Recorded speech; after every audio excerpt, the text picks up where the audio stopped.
தமிழர் கடலாம்.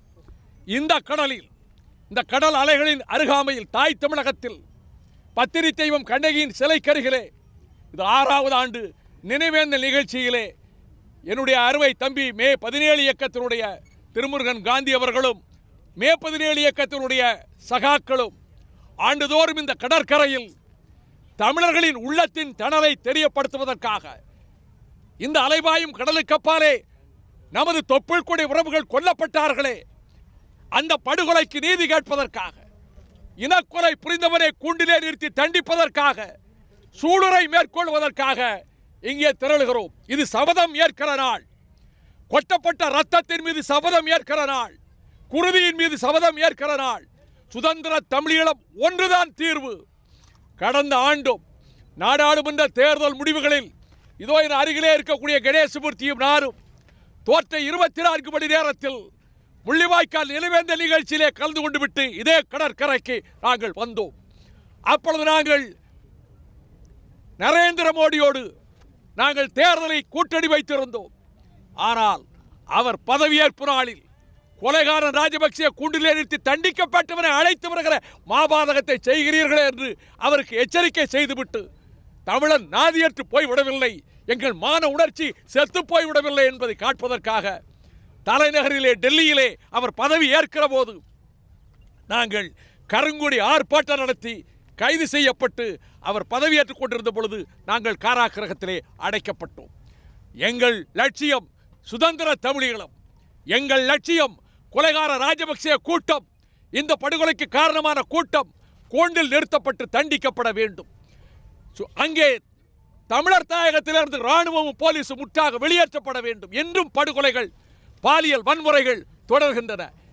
அங்கே இந்த இனத்தை அழிப்பதற்கான ஒரு ஸ்ட்ரக்சரல் ஜெனோசைடு, கட்டமைக்கப்பட்ட இனப்படுகொலை நடந்து கொண்டிருக்கிறது. அவர்கள் வெளியேற்றப்பட வேண்டும். கைது செய்யப்பட்டவர்கள் விடுதலை செய்யப்பட வேண்டும்.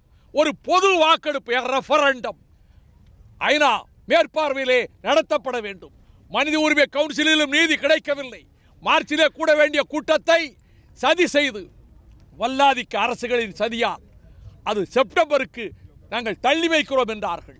எனவே தாய் தமிழகத்து தமிழர்கள், இங்கே இருக்கக்கூடிய இளைஞர்கள் வீறு கொண்டு எழுவதன் மூலமாக நமக்கு ஒரு நாள் நீதி கிடைக்கும், தமிழ் ஈழம் பிறக்கும். தமிழீழத்திலே நடந்து கொண்டிருக்கக்கூடிய இனப்படுகொலைக்கான ஒரு சர்வதேச சுதந்திரமான விசாரணையை கோருகின்றோம். அங்கே 1948 முதல் இன்று வரை பல்வேறு அரசுகளால் இனப்படுகொலை என்பது தொடர்ச்சியாக நடத்தப்பட்டு கொண்டிருக்கிறது. இந்த இனப்படுகொலையை இதுவரை சர்வதேசம் தடுத்து நிறுத்தவில்லை. அந்த இனப்படுகொலை தடுத்து நிறுத்தும் நோக்கத்திலே அந்த அரசுகள் மீது சர்வதேச சுதந்திரமான ஒரு விசாரணை என்பது நடத்தப்பட வேண்டும்.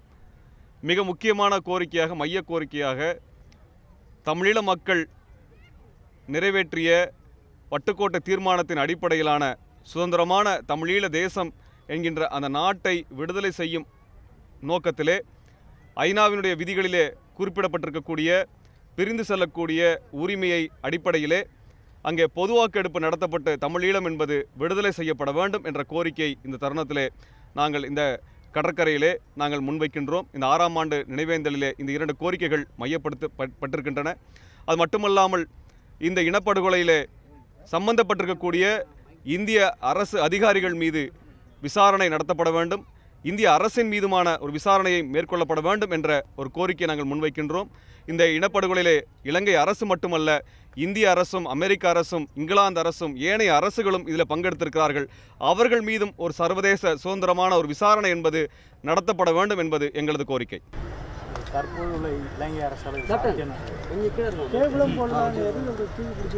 தற்போதுள்ள இலங்கை அரசாங்கம் என்பது இனப்படுகொலையிலே பங்கெடுத்த அரசாங்கங்களில் தொடர்ச்சியாக நீட்சியாக இருக்கின்றது. இந்த அரசாங்கத்தின் மீதும் ஒரு இனப்படுகொலைக்கான விசாரணை என்பது நடத்தப்பட வேண்டும் என்பதுதான் எங்களுடைய கோரிக்கை.